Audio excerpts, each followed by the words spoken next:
नमस्कार दोस्तों। इस वाले सेशन में अपन टैब्स बनाएंगे। मल्टीपल टैब्स होता है ना, एक टैब पे क्लिक किया वो टैब का एलिमेंट दिख गया, दूसरे टैब पे क्लिक किया। कुछ HTML यूज करेंगे, कुछ CSS यूज करेंगे, कुछ जावास्क्रिप्ट यूज करेंगे। मेन तो अपन CSS पे फोकस्ड है, ठीक है। पहले अपन कुछ HTML लिख लेते हैं। क्या है कि थोड़ा इसमें ज़्यादा काम नहीं, ज़्यादा CSS में लिखनी हो, इसलिए मैं क्या करूँगा, बूटस्ट्रैप यूज करूँगा, ठीक है। तो मैं कोड पे बूटस्ट्रैप ऐड करने के लिए सेटिंग में जाऊँगा, CSS वाले सेक्शन में जाऊँगा। यहाँ पे इन्होंने प्रॉपर फंक्शन दे रखा है, इसमें इन्होंने बता रखा है सर्च फॉर रिसोर्स, तो बूट स्टेप हम भी सर्च कर लेंगे। और यहाँ क्लिक किया, यहाँ पे CDN आ गई, सेव कर दिया, पेज रिफ्रेश होगा, ये बूट स्टेप को इंजेक्ट कर देंगे। परफेक्ट, तो बूट स्टेप इंजेक्ट हो चुकी है, ठीक है। तो क्या करते हैं, सबसे पहले तो container class CONTINER container class देते हैं, पैडिंग दे देते हैं थोड़ी सी, ताकि थोड़ा सा सेंटर में होगा। अब रो और टेबल दो क्लास, रो जब उसकी बूटस्ट्रैप की क्लास है, टेबल अपन जब CSS लगाएंगे उसके लिए मैं देता जा रहा हूँ, ठीक है। तो सबसे पहले तो टैब्स बनाते हैं, कॉल 12 जिसमें अपन बनाएंगे इस टैब्स, इसमें भी रो लगा देते हैं और इसमें अपन टैब्स वाली चीज़ दे देते हैं। बाद में जरूरत पड़ेगी इसमें टैब बनाने, तो कॉल ऑटो, इसमें टैब, और अपन 4 टैब बनाते हैं। तो tab 1, tab 2, tab 3, tab 4, 4 tab बन गए, ये 3 4, ठीक है। अब इस टाइप के एलिमेंट भी बना देते हैं अपन नीचे। तो जो कोल बारा यूज किया है, इसके जस्ट नीचे कोल बारा बनाते हैं। ज़्यादा कुछ नहीं है, बूटस्ट्रैप पढ़ोगे आइडिया लग जाएगा। 1 से लेकर 12 तक के हिस्सा में बांट देता है bootstrap. Call 1, call 2, call 3, call ऐसे 12 तक, और कॉल ऑटो मतलब डायनेमिक विड्थ। तो थोड़ा सा आइडिया लग जाएगा, अगर आपको नहीं समझ में आ रहा कॉल का तो आप देखोगे 5-10 मिनट में पूरा आइडिया लग जाएगा, ठीक है।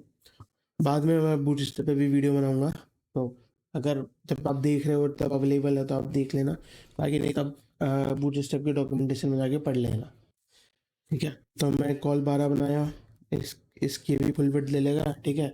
अब यहाँ पे मैं इसके आइटम डालूंगा, तो इसको मैं टैब आइटम्स की क्लास दे देता हूँ और एक रो क्लास और दे देता हूँ, क्योंकि इसके अंदर मैं और कॉलम डालने वाला हूँ, ठीक है। तो कॉल 12 ये टैब का आइटम है, आइटम्स के अंदर टैब के आइटम, और ऐसे मैं 3 बना लेता हूँ।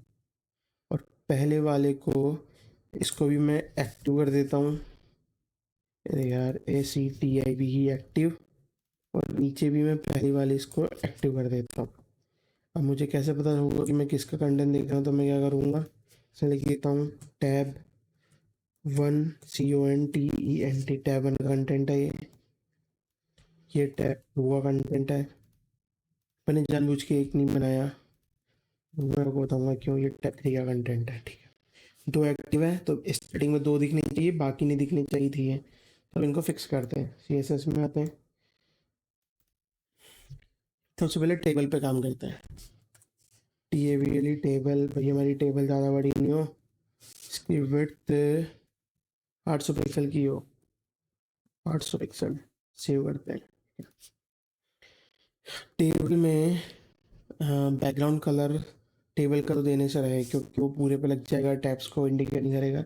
मैं कहता हूँ टैब इन पे देता हूँ, सबसे पहले टैब पे, टैब काम करते हैं, टैब बैकग्राउंड ग्रे, टैब का बैकग्राउंड हो गया ग्रे, ठीक है।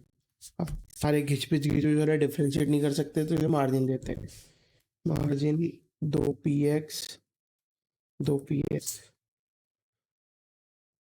हाँ, मुझे केवल लेफ्ट और राइट वाला मार्जिन चाहिए, तो आई गेस मुझे इस वाले को 0 करता हूँ, तो ठीक है, यही मार्जिन चाहिए लेफ्ट और राइट में, ठीक है। मार्जिन आ गया। बॉर्डर भी देते हैं, बॉर्डर रेडियस, मुझे बॉर्डर रेडियस इस वाले कोने में चाहिए ऊपर के, और इस वाले कोने में चाहिए, तो ये शायद ऐसे वर्क करते हैं। BRTL तो इसमें काम करता है मार्जिन में। बॉर्डर में क्या करता है, पहला इंडिकेट करता है, पहले इसको 1 2 3 4, तो मुझे पहली वाली पोजीशन में चाहिए, दूसरी वाली पोजीशन में चाहिए, तीसरी वाली पोजीशन में नहीं चाहिए, ना चौथी में चाहिए, तो मैं पहली में देता हूँ 4px 0 और 0। मेरे को ऊपर की साइड बॉर्डर रेडियस मिल गया, परफेक्ट, ये चाहिए था। पैडिंग भी चाहिए मुझे थोड़ी सी, तो मैं पैडिंग सेलेक्ट करूँगा, और पैडिंग बोलता हूँ मैं अगर मैं 8 पिक्सल और 20 पिक्सल, ठीक है। अब मुझे अब आइडिया परफेक्ट आई है, यही चाहिए था ऐसा कुछ। अब इन पे मैं कर्सर पॉइंटर भी चाहिए, क्योंकि इवेंट लगाएंगे अपन इसमें COUR कर्सर पॉइंटर, ठीक है। इतना पॉइंटर आ गया, रिफ्रेश हो गया, पॉइंटर आ गया, यही चाहिए, ठीक है। अब जब ये ग्रे हो तो इसका कलर भी तो वाइट करना पड़ेगा, वाइट कर देता ताकि क्लियर विजिबिलिटी रहे। Perfect. Tab 1, tab 2, tab 3, tab 4 white हो गया। फ़ॉन्ट साइज बढ़ाने की ज़रूरत है, फ़ॉन्ट साइज बढ़ाएं, फ़ॉन्ट साइज बढ़ा लेते हैं, 20 पिक्सल कर लेते हैं, ठीक है। टैब परफेक्ट, टैब बन गया, मार्जिन हो गया, सेट हो गया, ठीक है। अब नीचे वाले पे काम करते हैं। जो आइटम टैब है, आइटम टैब को पकड़ते हैं कि आइटम टैब है, इसका बैकग्राउंड बोल्ड हो। सेव करते हैं, बैकग्राउंड हो गया इसका आइटम टैब, आइटम टैब में टैब आइटम, उल्टा ही लिख दिया है। टैब आइटम यूज किया, बैकग्राउंड को परफेक्ट, यही चाहिए था।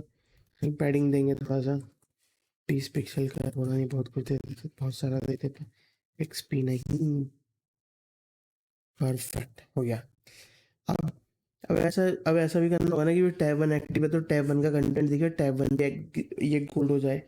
इसके लिए क्या करते हैं अपन, टैब को कि जो टैब है और जिसमें एक्टिव क्लास हो है उसका बैकग्राउंड तो हो गोल्ड, और जो कलर हो वो हो जाए ब्लैक, ब्लैक टन।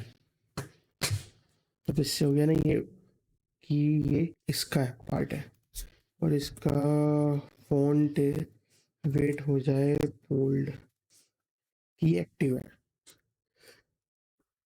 ठीक है। इसका कंटेंट दिख रहा है, सबका दिख रहा है, अभी अपन ने इस पे काम कर लिया, ठीक। अब अपन आगे चलते हैं।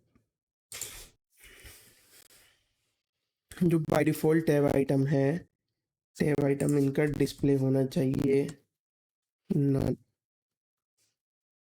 तो सारे गायब हो जाएंगे। पर जो टैब आइटम एक्टिव के साथ है उनका डिस्प्ले ब्लॉक कर दो आप, तो केवल आपको टैब 1 वाला दिखेगा, परफेक्ट।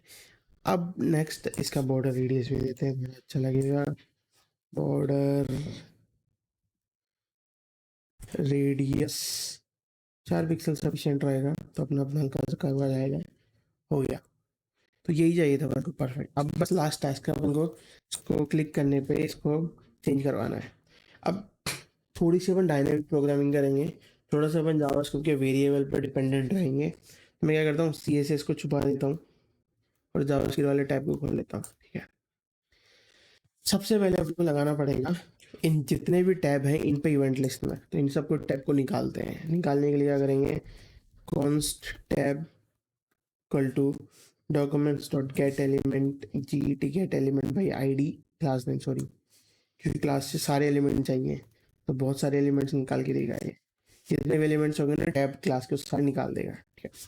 अब क्या होता है, बाय डिफॉल्ट टैब्स जो ये रिटर्न करेगा ना, ये डॉक्यूमेंट्स का कलेक्शन देगा, और उस पर मैप नहीं चलता, मैप अरे पे चलता है। तो मैं क्या करता हूँ, अरे को बोलता हूँ कि टैब से एक अरे बनाए ये, और इस पर मैप लगाएंगे अपन। इस पर एलिमेंट लेते हैं और उसकी इंडेक्स लेते हैं, तो एलिमेंट और इंडेक्स एरो फंक्शन यूज करेंगे। ये बेसिकली ग्रेट इक्वल टू और ग्रेटर उनको साथ में लिखते हैं, तो ये तरह से दिखने, तो ये एरो फंक्शन को रिप्रेजेंट कर रहा है। हमने बोल कि जितने भी टैब्स वाले एलिमेंट उनको उठा के लाओ, उनका अरे बनाओ, उन पर मैप चल।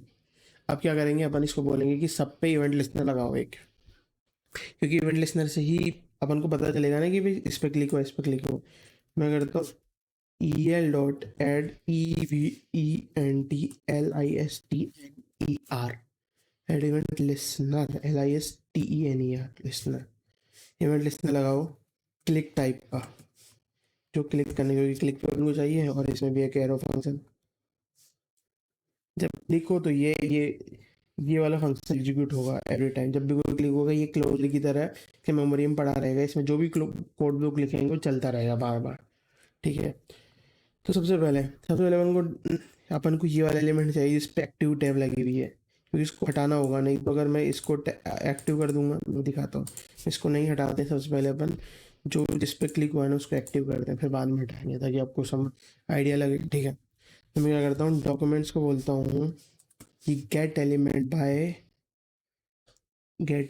बाय क्वेरी सेलेक्टर, चाहिए बल्कि क्वेरी सेलेक्टर से निकालेंगे, एक एलिमेंट उठाएंगे, क्वेरी सेलेक्टर यूज करेंगे, अगर एलिमेंट एग्जिस्ट होगा तो आ जाएगा, नहीं तो अनडिफाइंड रिटर्न करेगा, ठीक है। तो एलिमेंट चाहिए अपन को, जब सबसे पहले अपन इस पे क्लास लगानी है ना, इसलिए तो अब सबसे पहले अपन को चाहिए एलिमेंट टैब वाला, टैब क्लास हो इस पे। पर एक कंडीशन है कि ये अरे ये क्या होगा, स्टार्टिंग में 1 2 3 4 रिटर्न करेगा, ठीक है। तो अब मुझे जब ये क्लिक होगा इवेंट लिस्टर पे, तो मुझे पता होगा कि कौन से वाले टैब पे क्लिक हुआ है, क्योंकि यहाँ पे इंडेक्स अवेलेबल है। तो मैं इस इंडेक्स का यूज करूँगा कि क्वेरी सेलेक्टर से वो वाले एलिमेंट उठाओ जिसमें टैब क्लास हो, और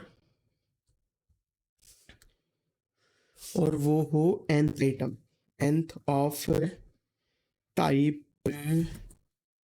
ये आपको, और इसमें मुझे पास करना है 1 या 2 या 3 जो भी हो, तो में से मुझे इंडेक्स पास करना है। तो कहा कि इनिशियल इंडेक्स की वैल्यू 0 होती है, पर मुझे अभी 1 चाहिए होगा। तो मैं क्या करूँगा, सबसे पहले तो डबल कोट्स को हटाऊंगा और इसकी जगह मैं बैकटिक से रिप्लेस करूँगा, क्योंकि बैकटिक में मैं क्या करता हूँ, स्ट्रिंग इंटरपोलेशन यूज कर सकता हूँ। तो मैं क्या लिखूँगा, index+1।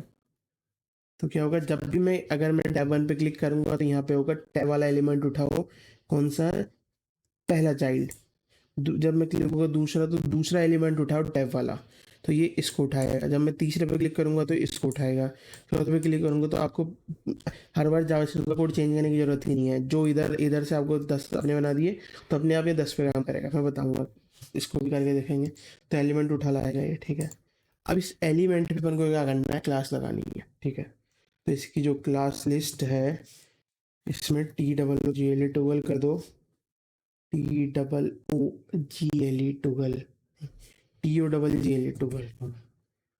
इसमें active ACTIV, active ACTIV, active class लगा दो, ठीक है। तो देखो जैसे मैं 2 पे क्लिक करूंगा, ये देखो सब पे लगा दिया, हटानी भी है, मैं क्लिक करके तो उठाऊंगा नहीं, मुझे जैसे मैं 2 पे क्लिक करूं तो 2 सेलेक्ट हो जाए, बाकी सब 1 सेलेक्ट हो जाए। तो इसके लिए मैं क्या करूँगा कि इसी तरह से क्वेरी सेलेक्टर यूज करूंगा। इसको कॉपी करते हैं। सबसे पहले मैं क्या करूँगा, टैब वाला एलिमेंट उठाओ जिसमें एक्टिव क्लास भी हो, और उसमें से क्लास लिस्ट को टॉगल कर दो, क्योंकि इसमें होगी एलिमेंट वाली, ये तो इसको रिमूव यूज करते हैं। परफेक्ट। जो एक्टिव वाला उसको उठाओ, इसको अपन सिंपल भी कर सकते हैं, बैकटिक की जरूरत नहीं है अपन, ठीक है। जैसे मैं क्लिक करूंगा तो सबसे पहले ये एक्टिव है, जिस उसको उठाएगा और उसमें से एक्टिव हटाएगा, और जिस एलिमेंट पे क्लिक हुआ उसका इंडेक्स यूज करके उस पर सेट कर देगा। परफेक्ट। तो पहला अचीवमेंट अपने को मिल गया, यही चाहिए था, परफेक्ट। अब अपन को नीचे सेम चीज, बस इसको कॉपी करना है, इस कोड को। तो सबसे पहले तो अपन क्या करते हैं, नीचे इसको एक्टिव, ये जो टैब आइटम के साथ भी सेम चीज करनी है, ये रिमूव करो सबसे पहले। तो जैसे मैं 2 पे क्लिक करूँगा, पहले वाले की रिमूव हो गई, सही चल रहा है। बस अपन को क्या करना है, अगला टास्क, एक चीज देखो, ये एरर जनरेट कर रहा है कि can not read undefined property of null, कि अब एक बार मैंने क्लिक करने के बाद ये एलिमेंट एग्जिस्ट ही नहीं कर रहा, तो इसलिए एरर आ रहा है। इसको फिक्स कर लेंगे अपन कैसे, मैं इस वाले कोड को डाल दूँ यहाँ, और स्टेप आइटम की जगह स्टेप जगह टैब आइटम, तो देखो टैब 1 का कंटेंट मर गया। ये क्यों मरा, क्योंकि इसे जब मैंने 4 पे क्लिक किया ना तो इसे एलिमेंट नहीं मिला ये। तो इस तरह से प्रिवेंट करने के लिए क्या करेंगे, यहाँ मुझे ये पता है कि ये कोड चला, इस कोड ने मुझे अनडिफाइंड रिटर्न दिया, पर अनडिफाइंड आने के बाद ये ना चले तो मैं क्या होता है, एक जावास्क्रिप्ट के अंदर एक ऑपरेटर, एक सिंबल होता है क्वेश्चन मार्क। अगर मैं क्वेश्चन मार्क किसी भी एलिमेंट को एक्सेस करने से पहले डाल दूं, तो ये क्या करेगा, इंश्योर करेगा कि ये एलिमेंट अगर डिफाइन नहीं है तो ये चले, अगर अनडिफाइंड है तो ये नहीं चले। तो जैसे ही आया, इसने देखा कि ये अनडिफाइंड है तो ये नहीं चलेगा। और सेम चीज़ मुझे इसके अगले वाले के साथ भी करनी है, और सेम चीज़ मैं यहाँ करूँगा और इसके जस्ट अगले वाले के साथ भी करूँगा। मेरा कोड क्या रोबस्ट हो गया। अब ये एलिमेंट होगा तो चल जाएगा, नहीं तो देखो कोड पे क्लिक किया, नहीं था तो कुछ नहीं आया, टैब सबका कंटेंट आ गया। अब मैं जावास्क्रिप्ट में कोई छेड़छाड़ नहीं करता, और मैं अगर यहाँ आके इसको बोल देता हूँ कि टैब 4 वाली पोजीशन पर डाल देता हूँ, सेव कर देता हूँ, तो टैब 4 पे क्लिक करने पे अपने आप ही आ गया। तो अब ये पूरा डायनेमिक, अपने जो जावास्क्रिप्ट कोडिंग है डायनेमिक है। अब ये एलिमेंट से डोम से उठाता है, उसी पे इवेंट इसमें लगा देता है, और ये इंडेक्स को यूज करके, और अगर मैं इसको उल्टा कर देता हूँ, सपोज दैट मैंने टैब 3 पहले डाल दिया, तो मैं तो इंडेक्स यूज कर रहा हूँ, तो टैब 2 पे मुझे टैब 3 का कंटेंट दिखेगा। तो ये चीज़ थोड़ी सी है, बाकी अपना कोड अब डायनेमिक है। तो इस तरह से आप प्योर डायनेमिक टैब्स बना सकते हो। ये CS, ये जो जावास्क्रिप्ट, उसको थोड़ा आप स्टडी करोगे इंडिविजुअली तो आपको समझ में आ जाएगा। ये nth ऑफ टाइप से अपन क्या करते हैं, जो टैब एलिमेंट है, टैब टाइप के कितने एलिमेंट है, उसमें जो nth पोजीशन पे है, मतलब जैसे पहली दूसरी तीसरी वो एलिमेंट उठा लाओ। क्वेरी सेलेक्टर ऑल यूज करेंगे तो सारे एलिमेंट आएंगे, मतलब एक लिस्ट आएगी। मुझे लिस्ट नहीं चाहिए, एलिमेंट चाहिए, तो ताकि मैं डायरेक्ट क्लास लिस्ट यूज कर सकूँ। अगर मैं क्वेरी सेलेक्टर ऑल यूज करूँगा तो यहाँ पे मुझे ऐसे 0 लगाना पड़ेगा, मैं ये नहीं लगाऊँ, डायरेक्ट एक्सेस कर लो, इसलिए मैंने क्वेरी सेलेक्टर यूज किया है। तो गाइस ये अपनी टैब आइटम बन चुके हैं, टैब्स आ गए, ठीक है। तो गाइस इस वाले सेशन में यहीं तक, बाय गाइस।